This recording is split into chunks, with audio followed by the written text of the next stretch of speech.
गोस्वामी जी महाराज कहते हैं, बंदो गुरु पद पदम परागा।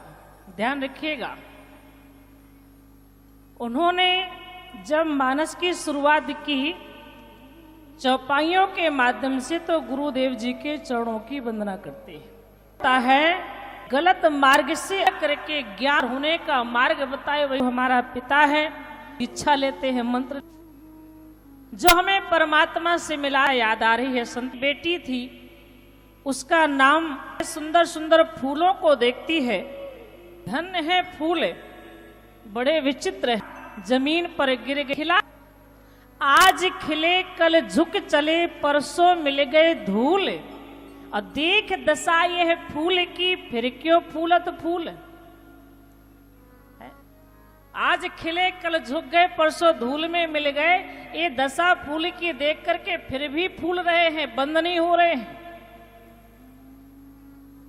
अगर और गहराई से विचार किया जाए तो फूलों बस की समस्या नहीं है, ये हमारे साथ भी ये घटना घट रही है। हम ये रोज देखते हैं कि जन्म हुआ, फिर किशोर अवस्था को प्राप्त किए, युवा अवस्था में आए, धीरे धीरे वृद्धावस्था में पहुंच गए, एक दिन मृत्यु आ जाती है। शरीर को जला दिया जाता है, यह शरीर मिट्टी में मिल जाता है, यह हम देख रहे हैं। लेकिन फिर भी जन्म ले रहे हैं, फिर भी मर रहे हैं। तो क्या करें?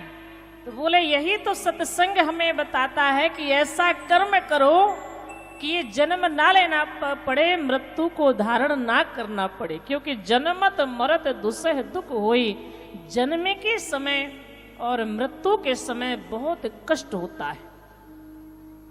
ध्यान रखिएगा, जितना जन्म देने वाली माता को पीड़ा होती है, दर्द होता है, उससे कहीं अधिक जन्म लेने वाले शिशु को दर्द होता है, उस बच्चे को पीड़ा होती है। और जब प्राण निकलते हैं तो यूं ही प्राण नहीं निकल जाते हैं, उस समय भी बहुत कष्ट होता है, बड़े कष्ट से प्राण निकलते हैं। गोस्वामी जी महाराज कहते हैं, जन्मत मरत दुसह दुख हुई। जन्म के समय मृत्यु के समय बहुत कष्ट होता है, यह हमें पता है, शास्त्र बता रहे हैं। लेकिन फिर भी हम जन्म ले रहे हैं और मर रहे हैं, क्या करें? बोले शास्त्रों में भी लिखा है कि बड़े भाग मानुष तन पावा, सुर दुर्लभ सब ग्रंथन गावा। बड़े भाग्य से मनुष्य का शरीर मिला है। तो किस लिए मिला है? ये जन्म मृत्यु के लिए नहीं है, संसार की वस्तुओं का भोग करने के लिए नहीं है, संसार में लिप्त रहने के लिए नहीं है। ये किसके लिए है?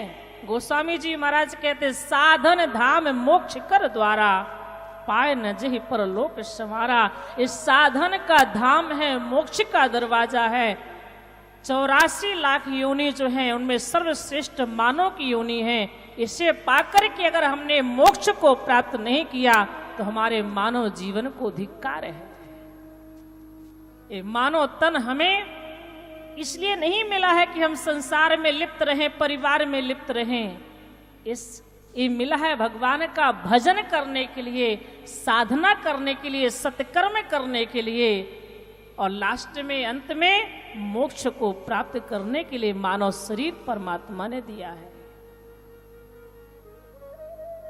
तो इस शरीर से जब साधना होगी तब इस कष्ट से हम बच सकते हैं। तो वैराग्यवती फूलों के पास में जाकर कहती है, आज खिले कल झुक चले, परसों मिल गए धूल। और देख दशा यह फूल की, फिर क्यों फूलत फूल है। उसके अंदर वैराग्य है। यह सोच सोच करके बड़ी परेशान है, क्या करूं तो मुझे परमात्मा की शरण प्राप्त हो जाए। भगवान के भजन में लगी है। एक दिन संयोग का ऐसा था कि एक ठग जो था, उसने देखा कि राजा के यहाँ तो बहुत धन है, आज चल कर के राजा के यहाँ ही चोरी कर लें। तो इतना पहरा है कि चोरी नहीं कर सकते हैं, तो क्या करें? तो उसने साधु का वेश बनाया और भिक्षा लेने के लिए जब गया दरवाजे पर, तो वह बैराग्यवती भिक्षा लेकर के आई। साधु ने कहा भिक्षा मैं बाद में लूंगा, पहले तो मुझे पानी पिला दो, मुझे प्यास लगी है। और वह साधु नहीं तो वह तो चोर था। बैराग्यवती सुंदर जल लेकर के आती है। साधु महाराज लीजिए जल ग्रहण कीजिए। उसने कहा पहले ये बताओ कि तुमने दीक्षा लिया कि नहीं लिया, तुमने किसी को गुरु बनाया है कि नहीं बनाया है। बैराग्यवती ने कहा नहीं नहीं संत जी महाराज, मैंने आज तक किसी को गुरु नहीं बनाया, ना मैंने मंत्र लिया। उसने कहा तुमने मंत्र नहीं लिया तो मैं तुम्हारे हाथ का पानी नहीं पीऊंगा, मैं प्यासा ही चला जाऊंगा। बैराग्यवती ने कहा ये तो ठीक नहीं है, संत दरवाजे से प्यासा चला जाए, मुझे पाप लगेगा। नहीं नहीं महाराज आप जल ग्रहण कीजिए। उसने कहा जब तक तुम दीक्षा नहीं लोगी तब तक मैं जल ग्रहण नहीं करूंगा। तो मैं किससे दीक्षा लूं, किसको मैं गुरु बनाऊं? कोई मुझे दिख नहीं रहा है, अब आप आ गए हैं तो आप ही मुझे मंत्र दे दीजिए। चोर ने कहा ठीक है मंत्र दे देंगे, पहले ऐसा करो, ऐसे मंत्र नहीं मिलता है, पहले अपने पूरे गहने इत्यादि कपड़े और थोड़ा बहुत धन सब लेकर के चलो, इस राजमहल में मंत्र नहीं मिलेगा, एकांत में चलो, वहां चल करके मैं तुम्हें मंत्र दूंगा।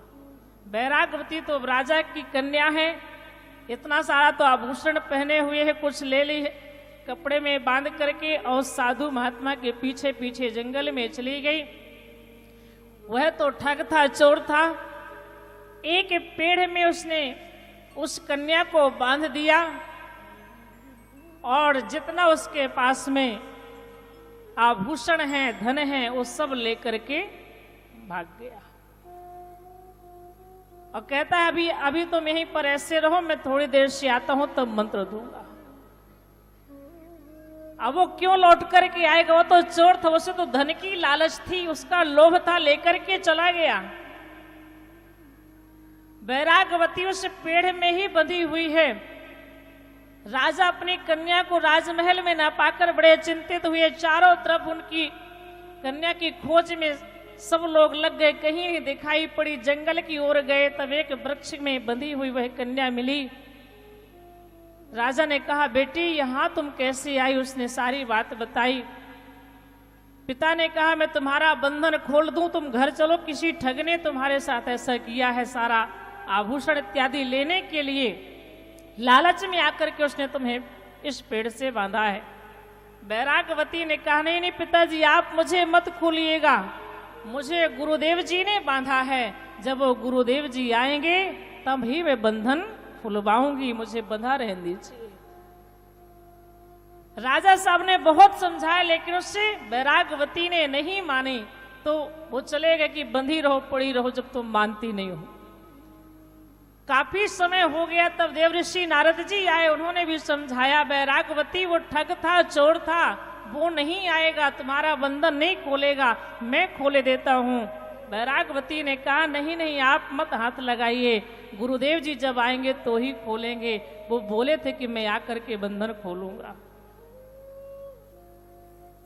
नारद जी भी चले गए, भगवान के कानों में आवाज पहुंची, भगवान वहां से दौड़ते हुए आए, क्योंकि बैराग्यवती की जो श्रद्धा है, उसकी जो निष्ठा है, उसका जो गुरु के प्रति विश्वास है, उसे देख करके भगवान को आना पड़ा। भगवान ने कहा मैं बंधन खोल दूं, बैराग्यवती ने कहा नहीं नहीं गुरुदेव जी ने बांधा है तो गुरुदेव जी ही खोलेंगे, आप मत खोलिए। ये गुरु के प्रति उसकी श्रद्धा है, ये उसका विश्वास है।